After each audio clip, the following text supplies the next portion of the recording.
Hello and welcome to today's Shorts Roundtable. I'm Paul Sloop, the Short Films Programming Manager for the Cleveland International Film Festival, and I'll be hosting today's talk. But before we get started, we want to take a moment here to offer special thanks to PNC for sponsoring our filmmaker conversation content throughout this year's festival.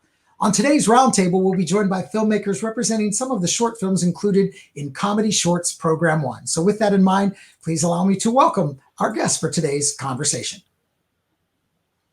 Welcome, everyone. Thank you so much for joining us for today's talk. To get us started, what I'd ask each of you to do is take a moment to introduce yourself, your film, what your role was on the film, and where you're calling in from today. And let's start with Genevieve. Sure. Hey, so my name's Genevieve Clay-Smith. The film that you're seeing from me is called Groundhog Night, and I directed and acted in it. My name is Patrick Cannon. I'm from Pittsburgh, Pennsylvania. I directed and wrote and pretty much did everything but color correction for submitted to festivals.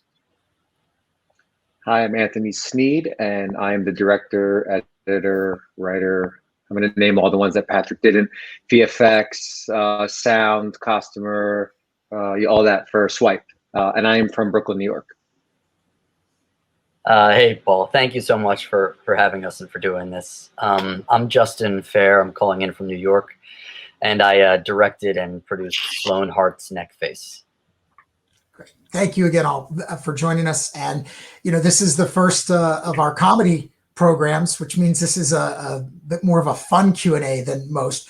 But still, what we always like to know, and that makes this question even more interesting, what was the inspiration that led to making your particular films, or what led you to become involved? So again, let's start with Genevieve.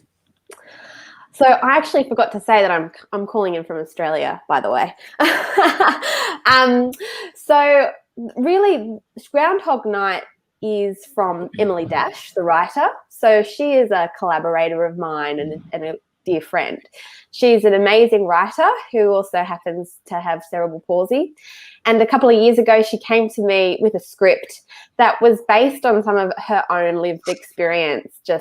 And she described it as a love letter to her family. And it was really just about looking at a slice of life from her day-to-day life with her family, and she, and focusing on her character. And so she brought it to me a couple of years ago, and I just thought it was so fantastic. And we went on a journey, and she wanted me to direct it. And of course, I was honored to be able to do that and work with her to bring that vision to life.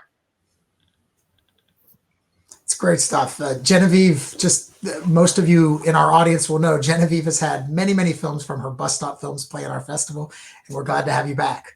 Patrick. Well, we shot the film submitted to festivals was not quite, there wasn't much imagination there. It was, in fact, me and two friends who were working a landscaping job, and I was kind of sick of the conversation about us talking about making iPhone short films. So this kind of was birthed out of that, and we shot it over a couple hours one day when we had a day off from landscaping, and we only got a couple of takes in because we were shooting in like 93-degree heat. It was in August, so I was shooting without my phone. I had a bunch of lenses and all these things I was going to do that were fancy, but it was overheating the phone immediately, so I had to strip the phone down to just raw and shoot it from the phone itself. And we got about 3 takes to do it because I had to keep going back to my car to hold it in front of the AC so it would cool down. It was a bit of a mess, but we had a blast, and I'm really grateful to be a part of this, and we're just kind of tickled by all of it. So thanks for having us. All I can say about your film is when I saw the submission and saw the title, I've been doing this for 18 years. I want to say that I knew when I saw the title exactly what the film was going to be, and still enjoyed every single minute of getting to. It's like, it's one of those jokes. I know what this joke is, but I'm going to love it. I'm going to love it. And I think all filmmakers will see your title and know, oh, I know what this is going to be. And just like me, they're going to be like, it's so great. It's perfectly captured in 3 minutes. Nail it. So nice job, Patrick. And thanks for giving us a chance to share it. Anthony. Yeah, two things inspired the creation of Swipe. One was when I was like 13 years old. I was hanging out with some guys that I was friends with in the 90s. That's how old I am. And we decided that we were going to go to a convenience store, and one of us had to steal a porno and run out. And the guy chased us, and it was one of the best times of my life from my childhood. And I think about that guy once in a while, and I feel bad though. His face kind of haunts me sometimes. So that was the part of it, and the other part is I submitted this. I just graduated at the AFI Conservatory, and I submitted this for one of our thesis projects, and it got rejected. And I was like, "This is a good idea. Like, why did you guys reject this?" So I kind of made it just to prove them wrong. And this film's got into your festival. My thesis didn't, so I don't know. It's and for those of you who haven't seen the film in the panel here, what he just described to you, the ending of the film is what makes it. It's a great film all the way through. But what you just told us about him haunting you, he sort of dealt with that in a great way. It's just such a great ending to the film. Thank you, Anthony. Justin. Yeah. Anthony, you were alive in the 90s? Jeez, that's old. Sloan Hart's Neck Face started as a little blip in a magazine that my friend Ian Grody wrote. It's a great writer. And then from there, it was turned into a stage play. And I tried to direct the stage play, but I'd gotten it was a first come first serve thing. It was a night of NYU stage readings, and so I didn't get to direct it that night, but I loved it, and I approached him afterwards and asked him if he ever wanted to translate it into a film script, that I would like to do that. And he's like, "Oh well, the guy that's directing it for this evening, I think he kind of wants to like do a short film of it too." And then something mysteriously happened to him. I don't know what, but then I got to direct it. I'm sure I have no idea what happened to that guy. What I can tell you about your film, Justin, is that it is, of all these films, I saw yours a long time ago in this process. It was very early, but it not never the 90s, right? No, not the 90s, but it never came off way high on this. Like, yeah, we're not letting go of this. This is, the filmmakers are always wondering, like, is it better to be early or better to be? No, it's best to just make a really good film. When you submit it, doesn't matter. Make sure it's really good. Your film's very good. That's so kind, Paul. Thank you. Let's follow that up with the other thing that I always love to ask the filmmakers to share with our audience is just, what's that one story or one thing about the making of the film? Just what's the most important thing you'd like the audience to know about something to do with the making of your film? Again, we'll start with Genevieve. Yeah, so I guess one thing I always love to talk about when it comes to films from Bus Stop, which is the production company behind Groundhog Night, is that because we focus on telling stories about people with disability and sharing their lived experience with audiences, we also feel very strongly that it's important to have people with disability working on crew.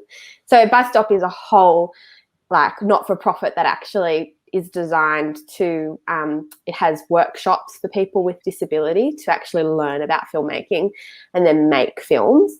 So Groundhog Night was Emily's baby, Emily Dash, and we got a grant for her and to make it.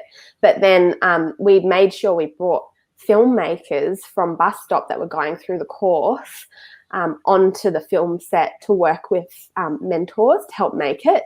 So I actually had a co-director named Rawley Reynolds, and he's been one of my students, and he has disability. And so I brought him on to learn about directing and also, put him in the directing seat and give him that hands-on experience too. So that's something I always love sharing. It is possible to make inclusive films and make them really well. So yeah. You keep proving that. Thank you so much, Genevieve. Patrick, how about you? Oh, it's perhaps worth mentioning. I mean, now it's the reason our budget was able to be so low is I was able to talk my two best friends into being in it for free. But our budget was under $4. We which was the cost of the iced tea that the actors were drinking.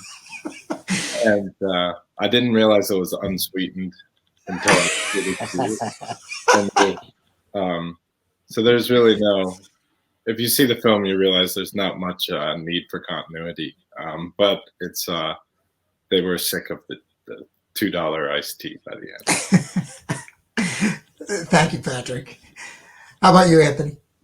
Yeah, the thing that stands out to me when making this film was that it was a real response to coming out of the film school, where like every T was crossed and every I was dotted, and then you had to get that checked by 10. I would always make jokes that like if I picked up a cable, like I couldn't do it. I'd have to have somebody on set that would like do it, or like have like a tissue person.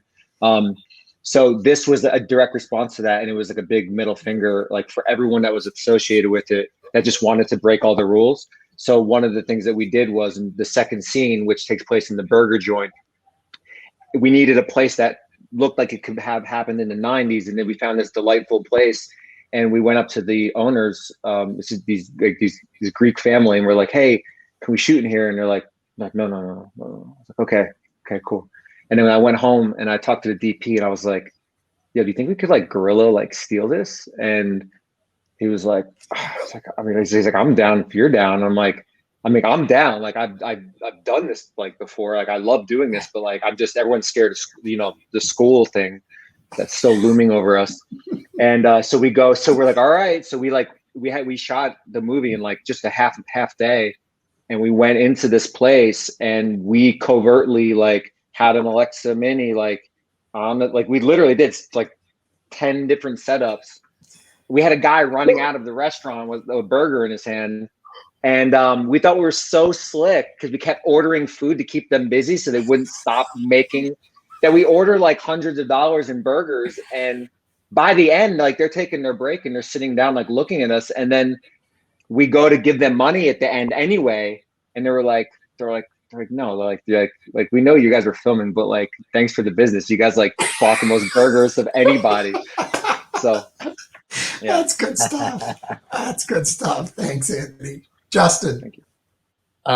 I just want to say it took in a small army of normal sized, very talented people to make this film. Lots of artists. It took a long time, and it is a result of all of their hard work that it is what it is. And I'm so proud of their work and their film. So if you have watched it, thank you. And if you're out there and you're lonely, you're not alone. Love exists. There is a vast and interesting world out there, and diversity and inclusion are cool and greatly enrich the tapestry of our lives and our work. So stay cool and much love. There's blue mountains in Australia. Who knows? That's good. That's great. Well, we can't thank you all enough for taking the time to be with us here today. So on behalf of everyone at CFF, please allow me to thank you all for joining us for today's roundtable. In addition, we have to thank you, our audience, for joining us for today's Shorts Roundtable. We wouldn't be here without your ongoing support and to make it possible for us and you to bring film home. We hope you'll consider supporting our challenge match again this year, presented by Cuyahoga Arts and Culture, to support the future of our festival. Our goal is to reach $145,000 this year, and we are so grateful in advance for any contribution you're able to make. To make a donation or to purchase tickets or to check out our full schedule of filmmaker conversations, please visit us at our website at clevelandfilm.org. With that, please stay safe, stay healthy, and we'll look forward to seeing you back here again very soon. Thanks, everyone. Thanks, Paul. Paul. Thank you. Thank you, Paul.